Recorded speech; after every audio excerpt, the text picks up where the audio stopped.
ناظرین،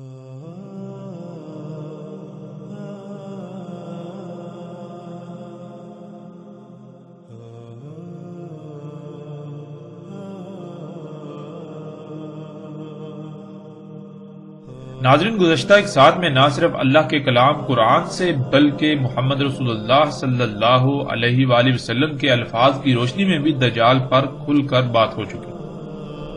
محمد علیہ السلام کی ایک ایک بات کی تصدیق ہو چکی جو انہوں نے دجال کے بارے میں کہی تھی، اور یہ عظیم خبریں جو آج سے 14 صدیاں قبل محمد علیہ السلام نے دی تھیں، جن کے بارے میں اس وقت تصور کرنا بھی محال تھا، ان خبروں سے نہ صرف محمد علیہ السلام کی حقانیت کا کھل کر اظہار ہوتا ہے بلکہ ان کے دشمن، خواہ وہ جو کھل کر دشمنی کا اظہار کرنے والے ہوں یا پھر ان کے امتی ہونے کا لبادہ اڑ کر ان کی طرف اپنے گڑے ہوئے جھوٹوں کو منسوب کر کے نہ صرف خود دین کے نام پر ان کی کردار سازی کرنے میں دن رات مصروف ہیں بلکہ باقی دشمنوں کو بھی محمد علیہ السلام کی ذات کو نشانہ بنانے کے لیے اچھا خاصا مواد فراہم کرتے رہے اور آج تک یہی کر رہے ہیں۔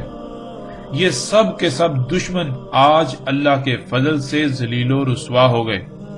اللہ سبحانہ و تعالیٰ نے انہیں شدید ترین ذلت سے دوچار کر دیا۔ ناظرین، اس کے علاوہ ہم ان موضوعات پر بھی بات کر چکے کہ دجال مکہ اور مدینہ میں داخل نہیں ہوگا۔ اب ہم بات کریں گے ایک ایسے موضوع پر جس کی بنیاد پر دجال کو انسان قرار دیا جاتا ہے، اور وہ ایک واقعہ ہے جسے تمیم الداری رضی اللہ تعالیٰ عنہ کی دجال سے ملاقات کے نام پر پھیلایا گیا، عام کیا گیا، جو کہ مختلف روایات کی صورت میں ہم تک پہنچا۔ ناظرین، ہم اللہ کے فضل سے اس واقعے کو ہر پہلو سے کھول کر سامنے رکھیں گے تاکہ آج تک جن حقائق کو چھپا کر بے بنیاد اور باطل عقائد و نظریات کو پروان چڑھایا گیا، ان کی حقیقت آپ پر آشکار ہو جائے، حقیقت کھل کر واضح ہو جائے۔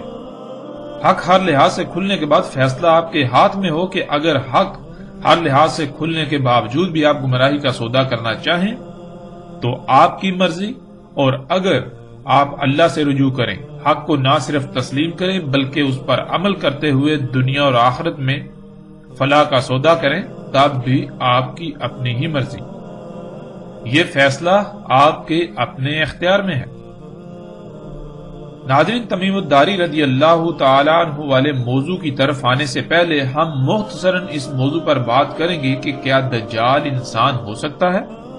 اگر انسان ہو سکتا ہے تو پھر جو سوالات کھڑے ہوتے ہیں ان میں سے صرف ایک دو سوالات پر بات کریں گے تاکہ تمیم داری رضی اللہ تعالیٰ عنہ والے موضوع کو سمجھنے میں آپ کو آسانی ہو جائے، اور باقی ایسے جتنے بھی سوالات ہیں ہم ان پر بات کریں گے لیکن اپنے اس موضوع کے مکمل ہونے کے بعد۔ ناظرین، جب ہم روایات میں غور کریں تو دجال کی صرف عین، جس کا ترجمہ آنکھ کیا جاتا ہے، آنکھوں کی تعداد کم سے کم 12 سے زیادہ بنتی ہے، اور یہ وہ تعداد ہے جو روایات ہم تک پہنچ سکی ان سے پتہ چلا، ورنہ بہت سی روایات تو ہم تک پہنچی ہی نہیں۔ تصور کریں جو روایات ہم تک پہنچی ہی نہیں، اگر وہ روایات بھی پہنچ جاتی تو یہ تعداد کس قدر بڑھ سکتی تھی، یعنی 12 سے کئی گنا زیادہ ہو سکتی تھی۔ ناظرین، اسکرین پر آپ دیکھ سکتے ہیں ہم آپ کے سامنے صرف 4 عین کا ذکر کر رہے ہیں: عین الیمنی، عین الیسرا، عین الشمال، مطموس العین۔ جیسے بیان کردہ یہ 4 ہیں، اسی طرح آپ خود روایات سے باقی کو جمع کر سکتے ہیں۔ آپ کو کم سے کم 12 کی تعداد لازم ملے گی، جس سے کئی سوالات پیدا ہوتے ہیں۔ ان میں سب سے پہلا سوال تو یہ ہے کہ کیا کوئی انسان 12 یا اس سے زائد آنکھوں والا ہو سکتا ہے؟ فرض کریں اگر یہ تسلیم کر بھی لیا جائے کہ ہو سکتا ہے، اگر ایسا ممکن ہو تو پھر رسول اللہ صلی اللہ علیہ وآلہ وسلم نے یہ کیوں کہا کہ دجال عور العین ہوگا، جس کا ترجمہ ایک آنکھ والا کیا جاتا ہے؟ اور اگر مختلف تعویلات پہنا کر یہ ثابت کرنے کی کوشش کی بھی جائے کہ آنکھیں 12 نہیں ہیں، آنکھیں 2 ہی ہیں لیکن ان کی صفات 12 سے زیادہ ہیں، تو پھر بھی ایک سوال پیدا ہوتا ہے، وہ یہ کہ رسول اللہ صلی اللہ علیہ وآلہ وسلم کے واضح الفاظ کی روشنی میں 3 عین کا لازم ذکر ملتا ہے، جیسا کہ آپ دیکھ سکتے ہیں عین الیسرا، عین الیمنی، عین الشمال۔ تو ناظرین میں دیکھیں، ایک دائیں آنکھ، دوسری بائیں آنکھ اور تیسری شمال والی آنکھ، یوں واضح الفاظ میں 3 آنکھوں کا ذکر ملتا ہے۔ تو کیا کسی انسان کی 3 آنکھیں ہو سکتی ہیں؟ اور اگر 3 آنکھیں ہو سکتی ہیں تو پھر اسے ایک آنکھ والا کیوں کہا گیا؟ یعنی کہ اگر اسے کانا کہا گیا تو پھر ایک آنکھ والا یعنی کانا کیوں کہا گیا؟ پھر تو 3 آنکھوں والا کہنا چاہیے تھا۔ اور ناظرین، ان 3 کے علاوہ وہ بھی ہیں جو مٹی ہوئی ہیں، یعنی سرے سے ہیں ہی نہیں۔ اب جب انسان کی 3 آنکھیں ہوں، اس کے علاوہ وہ جو مٹی ہوئی ہیں وہ بھی ہوں، تو پھر اسے ایک آنکھ والا کیسے کہا جا سکتا ہے؟ اور پھر ناظرین، اس سے بھی بڑھ کر سوال تو یہ پیدا ہوتا ہے کہ وہ کون سی آنکھ سے کانا ہوگا، کیونکہ بعض روایات میں اول العین الیسرا آتا ہے، اور بعض میں اول العین الیمنی آتا ہے، اور بعض میں اول العین الشمال آتا ہے۔ یعنی کہ بعض روایات میں اس کا دائیں آنکھ سے، اگر یہ ترجمہ جو کرتے ہیں کانا ہونا کرتے ہیں تو دائیں آنکھ سے کانا ہونا آتا ہے کہ دائیں آنکھ سے کانا ہوگا۔ بعض روایات میں بائیں آنکھ سے کانا ہونا آتا ہے، یعنی کہ اول کا ترجمہ جو یہ کانا کرتے ہیں، اگر یہ ترجمہ لے لیا جائے، یہ معنی لے لیا جائے تو بائیں آنکھ سے کانا، اور بعض میں شمال والی آنکھ سے عین سے کانا کے الفاظ آتے ہیں۔ پھر اسی طرح ناظرین، اس کی کون سی آنکھ مٹی ہوئی ہوگی؟ بعض روایات میں دائیں مٹی ہوئی ہوگی، جو ان کے تراجم ہیں ان تراجم کے مطابق، بعض میں بائیں، بعض میں شمال۔ یعنی یہ کہ ناظرین وہ تینوں ہی آنکھوں سے کانا ہے، تو پھر اس کی وہ کون سی آنکھ ہے جس سے وہ دیکھتا ہے، وہ دیکھے گا؟ یقیناً پھر وہ ان کے علاوہ کوئی چوتھی ہوگی، اور پھر جو مٹی ہوئی ہے وہ 5ویں، 6ٹھی، 7ویں، یعنی اسی طرح جو بالکل چپٹی ہے۔ اور ایسے ہی جیسے جیسے آپ غور کرتے چلے جائیں تو اس کی آنکھوں کی تعداد بڑھتی چلی جائے گی۔ اب ناظرین آپ خود غور کریں کہ وہ کون سی آنکھ سے کانا ہوگا؟ یعنی بعض روایات میں دائیں کا ذکر ہے، بعض میں بائیں کا ذکر ہے، بعض میں شمال کا ذکر ہے، تو کون سی آنکھ سے کانا ہوگا؟ ناظرین اس سوال کا جواب کسی ایسے شخص کے پاس نہیں ہے، نہ وہ اس سوال کا جواب دے سکتا ہے جو اس بات پر بضد ہے کہ دجال انسان ہوگا۔ ناظرین یہ صرف چند سوالات ہیں جو صرف اور صرف اسی وجہ سے پیدا ہوئے کہ لوگوں نے پہلے ایک نظریہ قائم کر لیا، پھر اس نظریے کی بنیاد پر احادیث کو یعنی روایات کو توڑ مروڑ کر لوگوں کے سامنے پیش کیا جاتا رہا۔ اور ہر وہ شخص جو دجال کو ایک شخصیت، ایک انسان قرار دینے پر بضد ہے، وہ ان سوالات کے جوابات نہیں دے سکتا۔ اس کے علاوہ درجنوں نہیں سینکڑوں سوالات ہیں جن میں سے بعض پر ہم بات کریں گے، لیکن ہم اس موضوع کے بعد، یعنی کہ جب ہمارا یہ موضوع مکمل ہوگا تو اس کے بعد ہم ان سوالات کی طرف بھی آئیں گے۔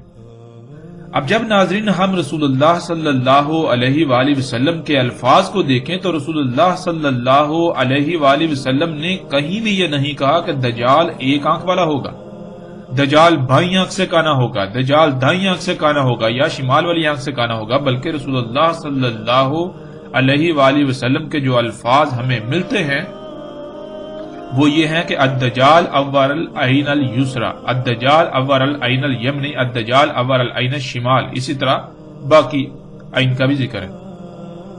اور ناظرین اول کسے کہتے ہیں یہ ہم پچھلی ساتھ میں تفصیل کے ساتھ جان چکے۔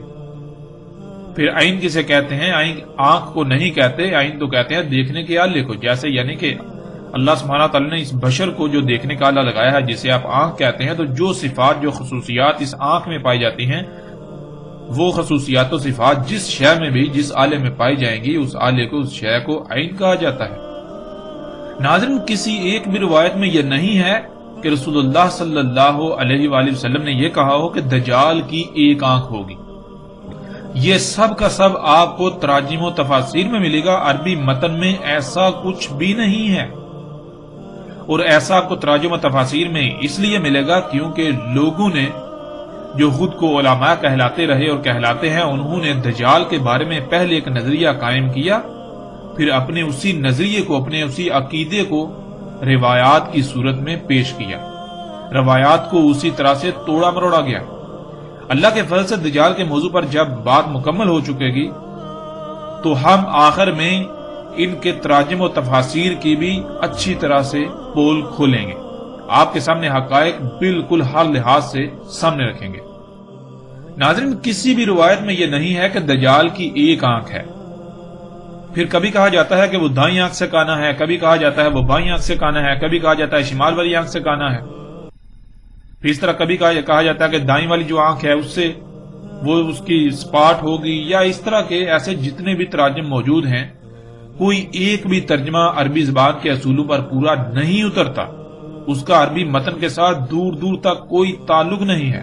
ہم بار بار پیچھے بیان کر چکے کہ عربی دنیا کی واحد ایسی زبان ہے جس کا ترجمہ دنیا کی کسی بھی زبان میں نہیں کیا جا سکتا، مگر صرف اور صرف معنی بیان کیے جا سکتے ہیں۔ آج معنی کے بجائے مفہوم کا لفظ استعمال کیا جاتا ہے اور معنی سے مراد ترجمہ لے لیا جاتا ہے، جو کہ بالکل غلط العام ہے۔ ناظرین، تمام کی تمام روایات میں کہا گیا کہ دجال ہی وہ شے ہے جو یک طرفہ دیکھنے کا آلہ ہے، اور وہ کوئی ایک آلہ نہیں ہے، بلکہ رسول اللہ صلی اللہ علیہ وآلہ وسلم نے اس کی تفصیلات بیان کر دی، جو الحمدللہ پیچھے گزشتہ ایک ساتھ میں گزر چکی۔ اور ناظرین، یہی وہ وجہ تھی جس وجہ سے رسول اللہ صلی اللہ علیہ وآلہ وسلم نے یہ کہا تھا کہ یہ ممکن ہی نہیں کہ دجال تمہاری عقلوں میں آ جائے، یعنی کہ رسول اللہ صلی اللہ علیہ وسلم نے کہا کہ دجال کیا ہے اس کے بارے میں سب کچھ ہر لحاظ سے کھول کھول کر بیان کر چکا، بتا چکا تمہیں، اس کے باوجود بھی یہ ممکن ہی نہیں ہے کہ وہ تمہاری عقلوں میں آ جائے، یعنی کہ دجال تمہاری عقلوں میں آئے گا ہی نہیں۔ اب ناظرین، غور کریں کہ رسول اللہ صلی اللہ علیہ وآلہ وسلم ان لوگوں کو مخاطب کر رہے ہیں جن کی زندگی میں دجال نے آنا ہے، ان کو یہ کہہ رہے ہیں کہ تم دجال کو پہچان ہی نہیں سکو گے، دجال تمہاری عقلوں میں ہی نہیں آئے گا، کہ دجال کیا شے ہے وہ تمہاری عقلوں میں نہیں آئے گا۔ اب ناظرین، جن کی زندگی میں دجال نے آنا تھا، آنا ہے، جب ان کی عقل میں ہی دجال نہیں آئے گا، وہ دجال کو سمجھ ہی نہیں پائیں گے، الٹا اس کو مسیحا سمجھ لیں گے، تو ناظرین جن کی زندگی میں دجال نے آنا ہی نہیں تھا، جن کی زندگی میں دجال کا کوئی تصور تک بھی نہیں تھا، تو انہوں نے دجال کے پورے نقشے کیسے کھینچ ڈالے؟ ان کو یہ اختیار کس نے دیا؟ ان کے اوپر کیا وحی نازل ہوئی کہ دجال ایک شخصیت ہوگی؟ اس کا باقاعدہ ایک نقشہ جو ہے وہ ڈیزائن کر دیا۔ ناظرین، یہ کیسے ہو سکتا ہے؟ یعنی رسول اللہ صلی اللہ علیہ وآلہ وسلم ان لوگوں کے بارے میں کہتے ہیں جن کی زندگی میں دجال نکلے گا، کہ دجال ان لوگوں کی عقلوں میں نہیں آئے گا جن کی زندگی میں نکلے گا۔ اب ہوتا کیا ہے کہ جن آج سے پیچھے چلے جائیں 200-400 سال پہلے، 500 سال پہلے، 1000 سال پہلے، تو جن کی زندگی میں دجال کے بارے میں تصور کرنا بھی محال ہے، ان لوگوں نے جو اپنے آپ کو علماء کہلاتے رہے، انہوں نے دجال کا پورا ایک نقشہ کھینچ دیا، اور اکثریت آج تک اسی پر ڈٹی ہوئی ہے اور گمراہی کا شکار ہو رہی ہے اور گمراہی کا شکار ہوئی۔ ناظرین، اب آتے ہیں کہ دجال کو انسان کس بنیاد پر قرار دیا گیا، یعنی دجال کو انسان ثابت کرنے یا دجال کے انسان ہونے کے عقیدے کی وجہ کیا بنی؟ وہ کون سی روایت ہے جس کی بنیاد پر دجال کو ایک انسان قرار دیا گیا؟ بلکہ نہ صرف انسان قرار دیا گیا، بلکہ ایک معین شخصیت جو کہ ایک جزیرے پر قید ہے۔ یہ تاثر، یہ عقیدہ، یہ نظریہ پوری دنیا میں پھیلا دیا گیا۔ دجال کو انسان سمجھنے اور دجال کا انسان ہونے کا نظریہ ایک ایسی روایت بنی جس میں ایک صحابی رضی اللہ تعالی عنہ کا واقعہ مذکور ہے۔ ناظرین، یہ ایک ہی واقعہ ہے، لیکن مختلف راویوں سے بیان ہونے کی وجہ سے یہ مختلف روایات کی صورت میں ہم تک پہنچتا ہے، اور پھر مختلف راویوں سے بیان ہونے کی وجہ سے روایات میں ایسی خامیاں موجود ہیں، اس واقعے کے اندر ایسی خامیاں اور ایسے تضادات موجود ہیں جن کی وجہ سے تحقیق کرنے والوں نے ایسی تمام روایات کا سرے سے نہ صرف انکار کر دیا بلکہ انہیں من گڑت قرار دیا۔ اور بلا شک و شبہ اگر کوئی انسان، کوئی شخص غیر جانبدارانہ تحقیق کرے تو اسے من گڑت ہی قرار دے گا، مگر اس کے باوجود وہ تمام لوگ جنہوں نے دجال کو ایک انسان قرار دیا وہ اسے صحیح قرار دیتے ہیں۔ صحیح قرار دینے کی وجہ ہی یہی ہے کہ ان کے پاس دجال کو انسان قرار دینے کی واحد یہی ایک دلیل ہے۔ اگر وہ بھی اس کو من گڑت قرار دیں تو ان کے دجال کے بارے میں تمام تر عقائد و نظریات کی عمارت زمین بوس ہو جاتی ہے، جس کی وجہ سے وہ اپنی ضد پر ڈٹے ہوئے ہیں اور وہ اسے من گڑت قرار دینے کو تیار ہی نہیں ہے۔ ناظرین، اس روایت پر اعتراضات کرنے والوں نے جو سوالات اٹھائے وہ حقیقتاً ایسے ہیں کہ ان کا جواب دینا اس وقت تک ناممکن ہو جاتا ہے جب تک کہ آپ اس بات پر بزد رہیں یا بزد رہا جائے کہ اس روایت کا ایک ایک لفظ صحیح ہے۔ لیکن اگر یہ تسلیم کر لیا جائے کہ روایت میں ایسی کمزوریاں اور خامیاں تو موجود ہیں، مگر اس کے باوجود جو واقعہ ان روایات میں بیان ہوا ہے اس میں کسی حد تک صداقت ضرور موجود ہے، تو اس صورت میں اس روایت پر اٹھنے والے تمام تر اعتراضات کے تسلی بخش جوابات دیے جا سکتے ہیں۔ ناظرین، اعتراضات اٹھانے والا فریق چاہتا ہی یہی ہے کہ اس روایت کو یا اس میں جو واقعہ بیان ہوا ہے اس کو صحیح ماننے والے یہ بات تسلیم کریں کہ اس میں یا ان روایات میں ایسی کمزوریاں، خامیاں موجود ہیں، تو اس کے بعد اس روایت کے صحیح ہونے کی بنیاد ہی ختم ہو جائے گی اور ساری بحث ہی ختم ہو جائے گی، اور اسی خوف سے اس روایت کو صحیح ماننے والے اس بات کو تسلیم کرنے کو تیار ہی نہیں کہ روایت میں خامیاں اور کمزوریاں موجود ہیں، کیونکہ اگر وہ اس بات کو مان لیں تو ان کے پاس اس روایت کو صحیح ثابت کرنے کے لیے کوئی دلیل باقی نہیں رہے گی۔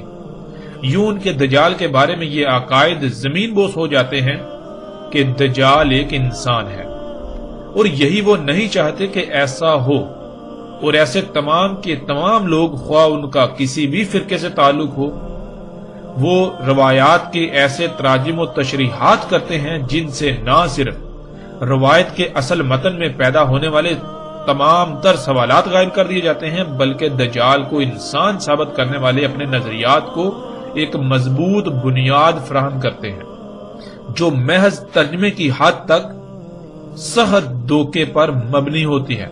اگر اس روایت کے اصل متن عربی کو دیکھ لیا جائے تو پتہ چلے گا کہ یہ علماء کے نام پر طبقہ جان بوجھ کر علم کے باوجود سادہ لو عوام کو کتنا عظیم ترین دھوکہ دے رہا ہے، نہ صرف اپنی آخرت تباہ کر رہا ہے بلکہ لا تعداد انسانوں کی آخرت سے بھی کھلواڑ کر رہا ہے۔ اور ناظرین، عوام بھی آنکھیں بند کر کے ان کے تراجم و تفاسیر و تشریحات پر ایسے ایمان لے آتی ہے اور لا رہی ہے جیسے کہ یہ اللہ کے مابعوث کیے گئے انبیاء ہوں، اللہ کے رسول ہوں۔ ہم صرف اور صرف اللہ سبحانہ و تعالیٰ کے فضل سے نہ صرف اس روایت کی بنیاد پر دیے جانے والے دھوکوں کو افشا کریں گے بلکہ اس واقعہ کی حقیقت کیا ہے اس کو بھی ہر لحاظ سے ایسے کھول دیں گے کہ کسی قسم کا بھی کوئی ابہام باقی نہ رہے، اور اللہ کے فضل سے کوئی ابہام باقی نہیں رہے گا، ایک ایک بات کھل کر واضح ہو جائے گی۔ ناظرین، سب سے پہلے ہم اس روایت پر تحقیق کریں گے کہ آیا اس روایت کی کوئی وقت ہے بھی یا نہیں، آیا کہ یہ روایت قابل تسلیم ہے بھی یا نہیں، تاکہ اس روایت کی وجہ سے علماء دجال کے دھوکے میں مبتلا لوگوں کے لیے کسی بھی لحاظ سے کوئی بھی پریشانی باقی نہ رہے اور ساری حقیقت کھل کر سامنے آ جائے۔ اور اس بات کے پیش نظر سب سے پہلے اس روایت کو پڑھنے سے جو سوالات سامنے آتے ہیں ہم ان سوالات کو سامنے رکھیں گے، اس کے بعد ہم اس روایت میں بیان کیے جانے والے واقعے کی حقیقت کو کھول کھول کر بیان کریں گے۔ اس لیے ہم سب سے پہلے ایسا کرتے ہیں کہ جن کتب روایات یعنی کتب احادیث میں یہ روایت مذکور ہے ان کتب کے صفحات کو انہی لوگوں کے تراجم کے ساتھ ہم سکرین پر پیش کرتے ہیں تاکہ تمام ناظرین اس روایت کو جہاں جہاں جس جس کتاب میں بھی یہ آئی ہے اس کو اپنی آنکھوں سے خود پڑھ سکیں۔ اس کے بعد ہم اس پر اٹھنے والے سوالات کو سامنے لائیں گے۔ ناظرین، ہم وقت کی بچت کے لیے سکرین پر اس روایت کو تھوڑا تیزی سے پیش کریں گے، لیکن آپ اسے پڑھنے کے لیے سکرین کو روک روک کر تسلی سے پڑھ سکتے ہیں۔ ناظرین، اس وقت سکرین پر جو روایات آپ کو نظر آ رہی ہیں یہ صحیح مسلم کی ہیں اور انہی لوگوں کے تراجم آپ ساتھ پڑھ سکتے ہیں۔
ناظرین، اب جو روایات سکرین پر آپ کو نظر آ رہی ہیں یہ سنن ابو داؤد کی ہیں، یعنی ابو داؤد کی۔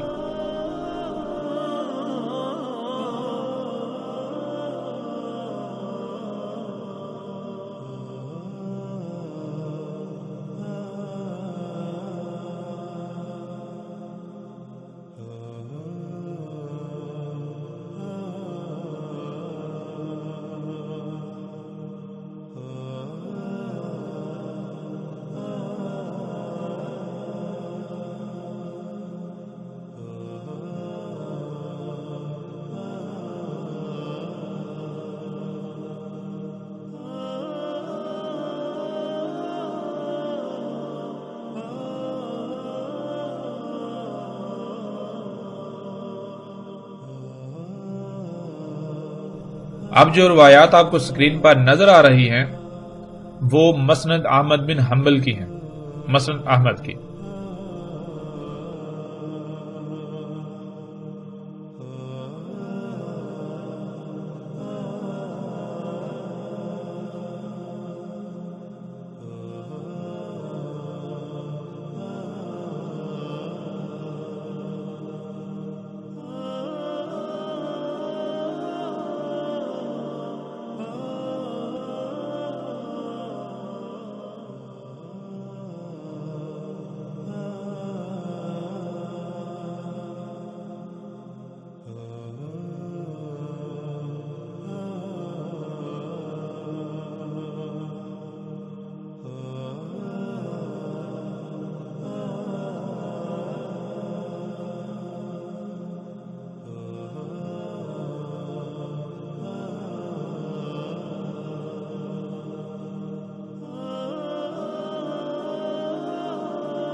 اس وقت جو سکرین پر آپ کو روایت نظر آ رہی ہے وہ ابن ماجہ کی ہے۔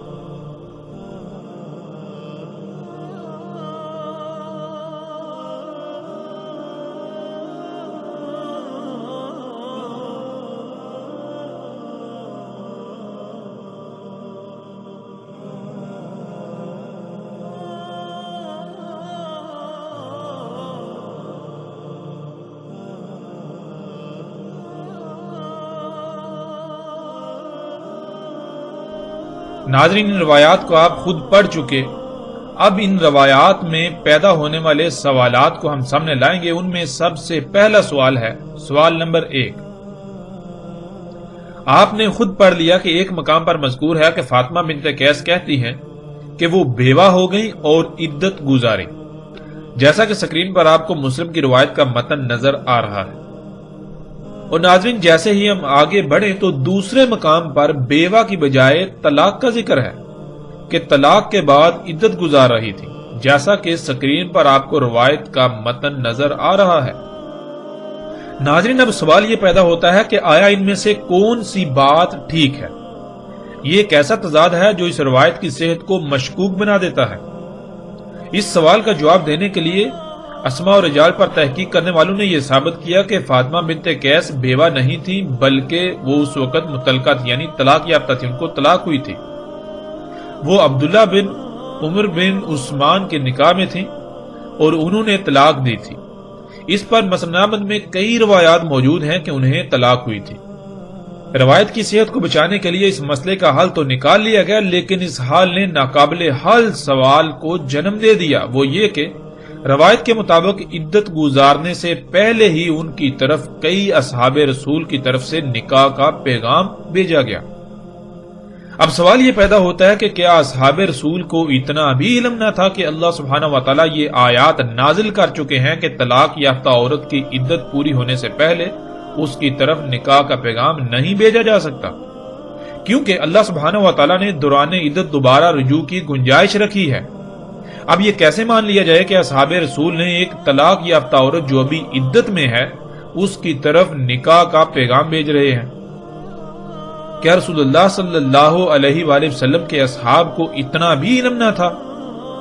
اور اس بات کو تو چھوڑیے، روایت میں تو محمد رسول اللہ صلی اللہ علیہ وآلہ وسلم کی ذات پر بھی بہتان عظیم باندھا جا رہا ہے کہ خود محمد رسول اللہ صلی اللہ علیہ وآلہ وسلم نے بھی اسامہ بن زید کے لیے نکاح کا پیغام بھجوا دیا، حالانکہ متعلقہ نے اپنی عدت بھی پوری نہیں کی۔ کیا محمد رسول اللہ صلی اللہ علیہ وآلہ وسلم اللہ کے نبی ایسا کر سکتے ہیں کہ ایک متعلقہ عورت جس کی ابھی عدت بھی پوری نہیں ہوئی، ابھی وہ دوبارہ رجوع کر سکتے ہیں تو اس کی طرف نکاح کا پیغام بھیجا جا رہا ہو؟ کیا ایسا ممکن ہے؟ ناظرین یہ ایسے سوالات ہیں کہ ان کے جوابات چاہ کر بھی تراشے نہیں جا سکتے، کیونکہ نہ تو یہ واقعہ مکی دور کا ہے اور نہ ہی ہجرت کے بعد مدنی دور کے اوائل یعنی شروع کا ہے، بلکہ یہ واقعہ مدنی دور کے آخری وقت 10 ہجری کا ہے۔ اگر تو مکی دور کی بات ہوتی تو کئی جواز پیش کیے جا سکتے تھے، حالانکہ مکی دور میں بھی ایک نبی ہرگز ایسا نہیں کر سکتا تھا، کیونکہ نبی وحی کا پابند ہوتا ہے اور اللہ سبحانہ وتعالی نبی کو ایسے کسی کام کے حلال کر لینے کی اجازت نہیں دیتا۔ نبی جان بوجھ کر ایسا کام نہیں کر سکتا الا یہ کہ جس حالت میں اللہ سبحانہ وتعالی نے گنجائش رکھ دی، یعنی اجازت دے دی۔ ناظرین اس واقعہ کے علاوہ ایسی مسند احمد سمیت بعض کتب میں روایات موجود ہیں جن میں یہ واضح ہے کہ ان کی طرف نکاح کا پیغام عدت گزرنے کے بعد بھیجا گیا، لیکن ان روایات کا اس واقعہ والی روایت سے تعلق ہی نہیں ہے، جس سے اس واقعہ والی روایت کی صحت مزید مشکوک اور کمزور ہو جاتی ہے۔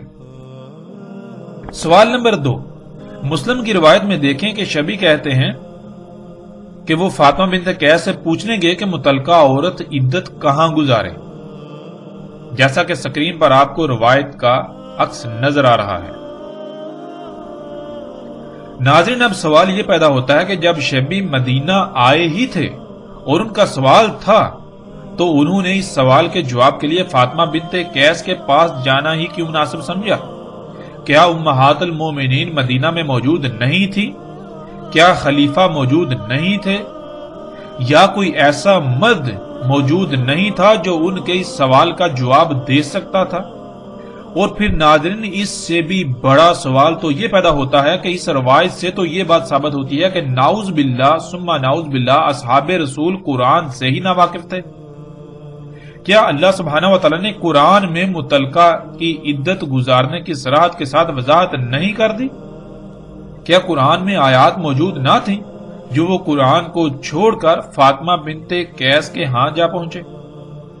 اس سے تو بالکل ثابت ہوتا ہے کہ یہ کہانی کسی اسلام دشمن یہودی کی گڑی ہوئی ہے جس نے جان بوجھ کر اصحاب رسول کے کردار کو مشکوک بنانا چاہا اور اس واقعہ کو فاطمہ بنت قیس سے منسوب کر دیا، اور خود کو امت مسلمہ کہلانے والوں نے خود کو فرقوں میں تقسیم کر کے اپنے اپنے فرقے اور اس کے نظریات کو سچا ثابت کرنے کے لیے ایسی روایات کو بطور دلائل استعمال کرنا شروع کر دیا۔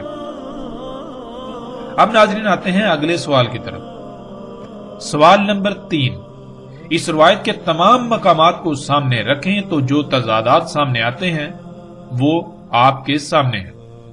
ایک مقام پر مذکور ہے کہ یہ واقعہ تمیم داری رضی اللہ تعالیٰ عنہ کے ساتھ پیش آیا۔ وہ بذات خود سمندری جہاز میں سوار تھے، جیسا کہ سکرین پر روایات کے عکس میں آپ دیکھ سکتے ہیں۔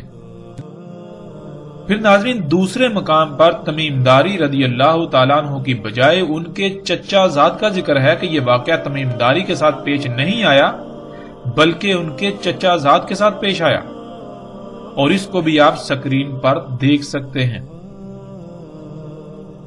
پھر ناظرین اس سے بھی بڑھ کر حیرانی والی بات یہ ہے کہ تیسرے مقام پر نہ تمیم داری کا ذکر ہے اور نہ ہی ان کے چچا زاد کا، یعنی کہ نہ یہ واقعہ تمیم داری کے ساتھ پیش آیا اور نہ ہی ان کے چچا زاد کے ساتھ، بلکہ ان دونوں کے برعکس یہ واقعہ ان کی قوم کے کچھ لوگوں کے ساتھ پیش آیا۔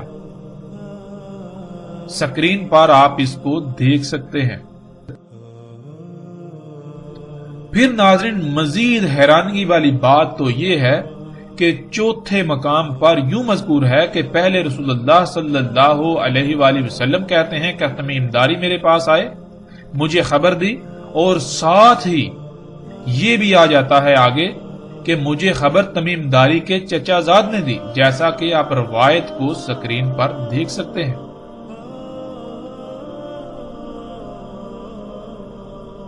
ناظرین اب سوال یہ پیدا ہوتا ہے کہ آیا تمیم داری رضی اللہ تعالیٰ نے خبر دی یا پھر ان کے چچا زاد نے؟ اب یہ کیسے ہو سکتا ہے کہ رسول اللہ صلی اللہ علیہ وآلہ وسلم کے پاس تمیم داری آئیں اور وہ خبر دیں، پھر رسول اللہ صلی اللہ علیہ وسلم یہ کہیں کہ یہ خبر تمیم داری کے چچا زاد نے دی؟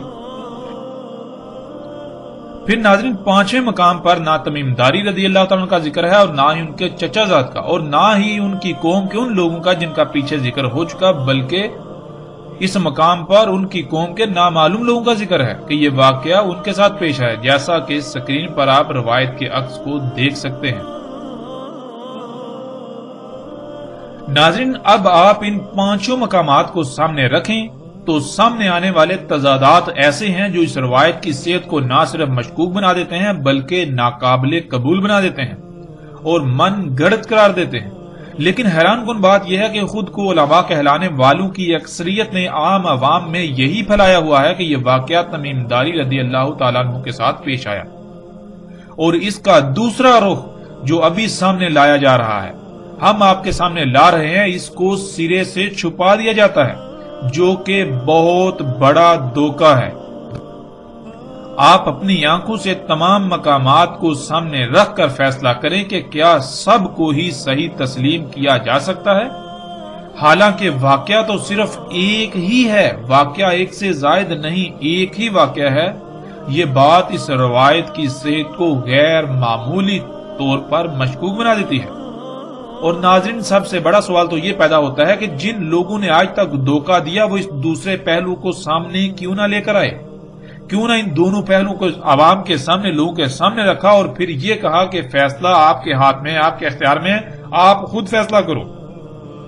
ایسا کیوں کیا گیا کہ جو ایک رخ ہے اس کو بالکل سرے سے چھپا دیا گیا، اس کی لوگوں کو بھنک میں نہ پڑنے دی، اور اپنے مفادات کے حصول کے لیے، اپنے باطل عقائد و نظریات کو پروان چڑھانے کے لیے، انہیں پھیلانے کے لیے، انہی پر لوگوں کو قائم کرنے کے لیے اس بہت بڑے دھوکے کو عام کیا گیا، لوگوں کو دھوکہ دیا گیا اور اس دجل سے کام لیا گیا۔ آخر ایسا کیوں؟ کیا آپ ایسے لوگوں سے سوال کریں گے؟ کیا ان سے آپ یہ سوال اٹھائیں گے؟ کیا آپ پر یہ فرض نہیں ہے؟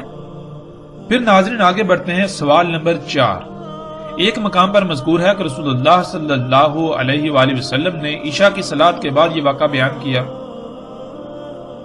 جیسا کہ سکرین پر آپ روایت کا عکس دیکھ سکتے ہیں۔ لیکن اس کے برعکس دوسرے مقام پر عشاء کی صلاۃ کے برعکس ظہر کی صلاۃ کے بعد اس واقعے کو بیان کرنے کا ذکر ہے، اور سکرین پر آپ عکس دیکھ سکتے ہیں، روایت کا عکس آپ کے سامنے ہے۔ اور پھر حیران کن طور پر حیران کن طور پر دونوں روایات یعنی دونوں مقامات پر راوی ایک ہی ہے، یعنی واقعہ بیان کرنے والی فاطمہ بنت قیس ہی ہیں۔ فاطمہ بنت قیس ایک مقام پر کہہ رہی ہیں یہ واقعہ عشاء کی نماز کے بعد رسول اللہ صلی اللہ علیہ وسلم نے سنایا، اور دوسرے مقام پر کہہ رہی ہیں کہ یہ واقعہ ظہر کی نماز کے بعد رسول اللہ صلی اللہ علیہ وآلہ وسلم نے سنایا۔ اب ناظرین یہ ایسا کیسے ہو سکتا ہے؟ ناظرین اب سوال یہ پیدا ہوتا ہے کہ جب یہ بات بالکل مصدقہ ہے کہ رسول اللہ صلی اللہ علیہ وآلہ وسلم نے ایک ہی بار یہ واقعہ بیان کیا، تو پھر یہ کیسے ہو سکتا ہے کہ اتنا اہم واقعہ انسان بھول جائے، کوئی شخص بھول جائے، یا کوئی پریشانی ہو یاد رکھنے میں کہ کس وقت بیان کیا؟ اب یہ تو ممکن ہی نہیں ہے کہ دونوں باتوں کو صحیح تسلیم کر لیا جائے، اس لیے یہ بات بھی اس روایت کی صحت کو سخت ترین مشکوک بنا دیتی ہے۔ یہ بھی ایک ایسا تضاد ہے جس کا جواب دینا ناممکن ہے، الا یہ کہ اس کی بنیاد پر روایت کو من گھڑت قرار دیا جائے۔ اس کے علاوہ اس تضاد کو دور نہیں کیا جا سکتا اور نہ ہی کوئی تسلی بخش جواب دیا جا سکتا ہے۔ پھر ناظرین آگے بڑھتے ہیں، آگے سوال نمبر 5۔ ایک مقام پر یہ ہے کہ مخالف ہوا کی سمت سے سمندری لہروں میں 1 مہینہ تک گھرے رہے، اور بالآخر ایک جزیرے پر ان کا جہاز جا لگا، اور وہ چھوٹی کشتیوں میں سوار ہو کر جزیرے میں گئے، جیسا کہ روایات کے عکس کو آپ سکرین پر دیکھ سکتے ہیں اور خود اسے پڑھ بھی سکتے ہیں۔ ناظرین اس کے برعکس دوسرے مقام پر مسند احمد کی روایت میں ہے کہ اچانک طوفان آ گیا اور ان کا جہاز ایک جزیرے پر جا لگا، جیسا کہ سکرین پر آپ کو روایت کا عکس نظر آ رہا ہے۔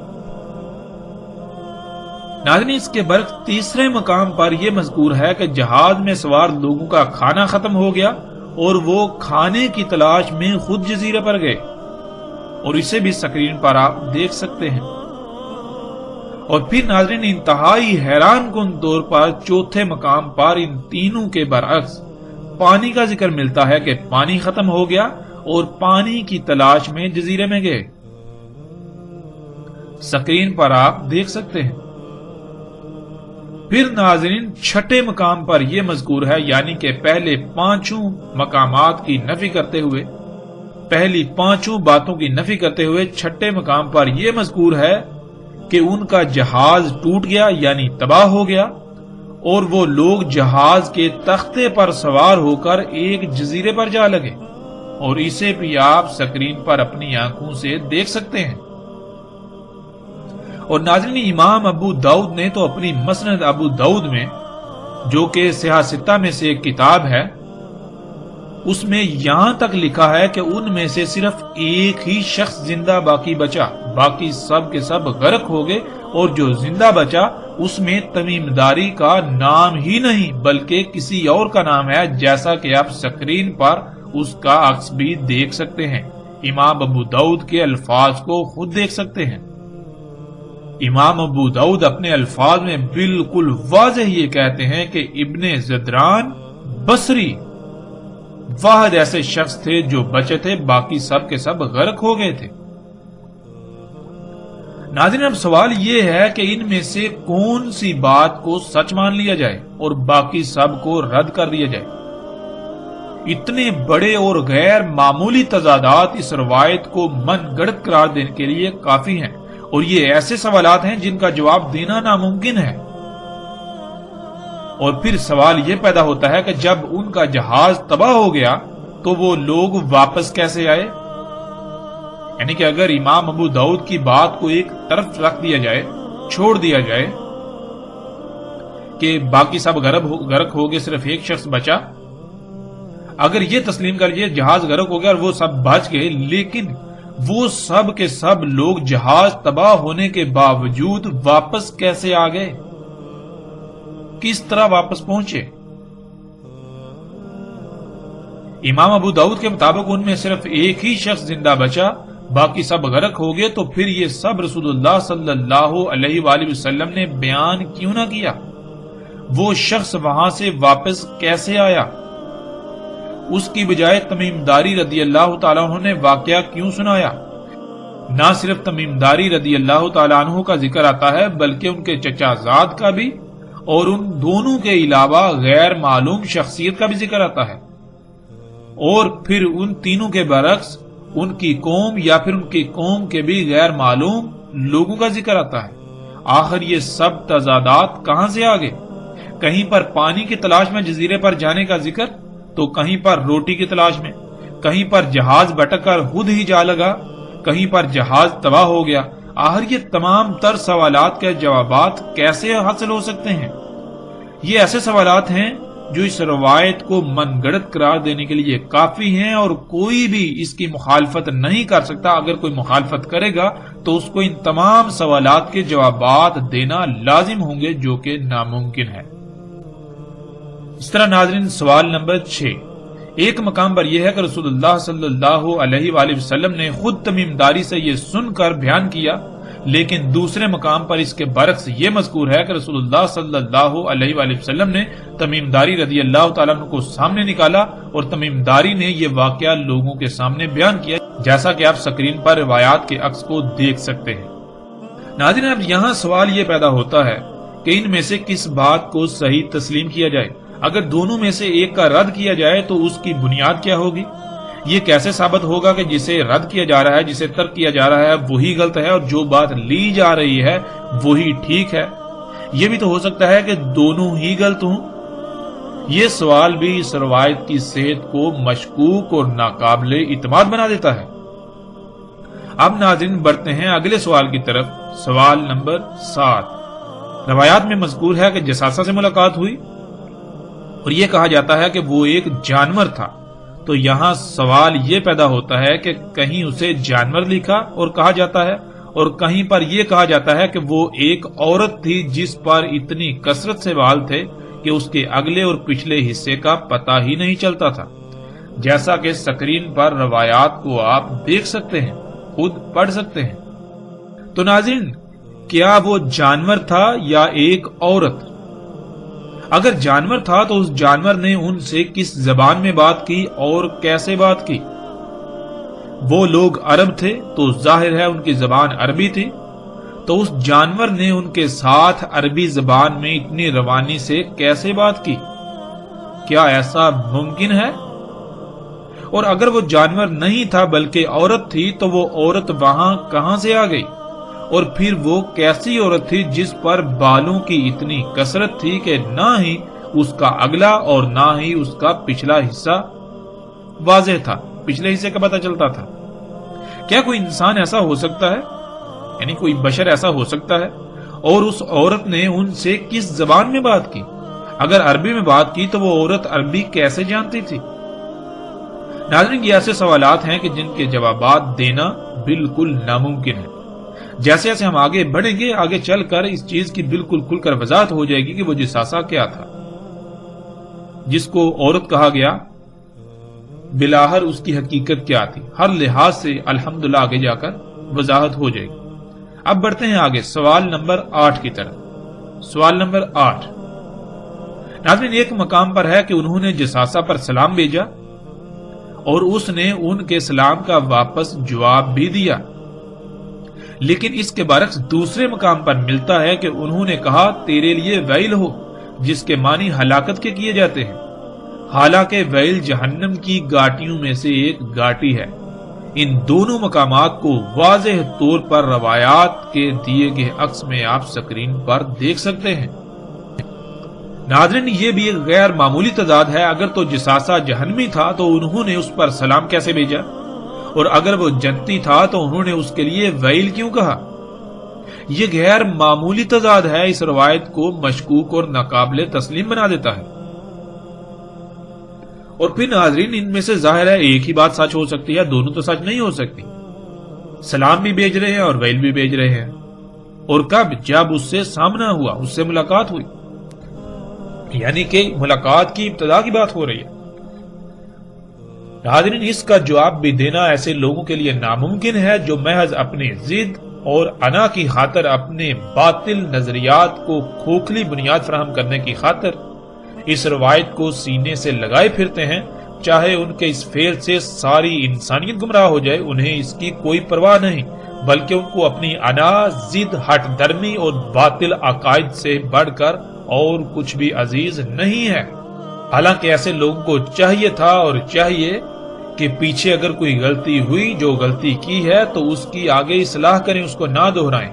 جو پیچھے اپنی کی ہوئی غلطیوں سے سیکھ کر اس کی اصلاح نہیں کرتے، اللہ سبحانہ و تعالیٰ نے انہیں قرآن میں خنزیر کہا، اور رسول اللہ صلی اللہ علیہ وآلہ وسلم نے بھی انہیں خنزیر کہا، کہ جو اپنی غلطی پیچھے جو ماضی میں کی ہوئی غلطیاں ہیں ان کی جب وہ واضح ہو جائیں تو ان کی اصلاح کرنے کے بجائے الٹا ان کے اوپر ڈٹ جانا، یہ خنزیر ہونے کی علامت ہے، سور کی علامت ہے۔ آگے ناظرین سوال نمبر 9۔ ایک مقام پر یہ ہے کہ جب وہ الدین میں داخل ہوئے تو انہوں نے دجال پر سلام بھیجا اور اس نے واپس ان پر سلام بھیجا، لیکن دوسرے مقام پر اس کے برعکس اس پر ویل بھیجی گئی، یعنی جہنمی قرار دیا گیا، جیسا کہ روایات کے عکس آپ سکرین پر دیکھ سکتے ہیں۔ سوال نمبر 10۔ روایات میں ایک مقام پر الدیر کا لفظ آیا ہے کہ اس الدیر میں داخل ہو جاؤ، تو وہیں دوسرے مقام پر الدیر کی بجائے کسر کا لفظ استعمال ہوا ہے۔ ناظرین دونوں الفاظ میں زمین و آسمان کا فرق ہے۔ کسر کہتے ہیں محل کو، اور الدیر کے معنی آگے آئیں گے تفصیل کے ساتھ۔ یہاں یہ بھی سوال پیدا ہوتا ہے کہ ان دونوں میں سے ایک ہی صحیح ہو سکتا ہے، اور وہ کون سا مقام صحیح سمجھا جائے، اور ایک کو صحیح اور دوسرے کو غلط ثابت کرنے کے لیے کن دلائل کا سہارا لیا جائے گا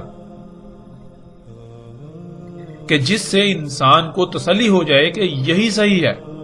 یہ بھی ایسا تضاد ہے جو اس روایت کی صحت کو مشکوک بنا دیتا ہے۔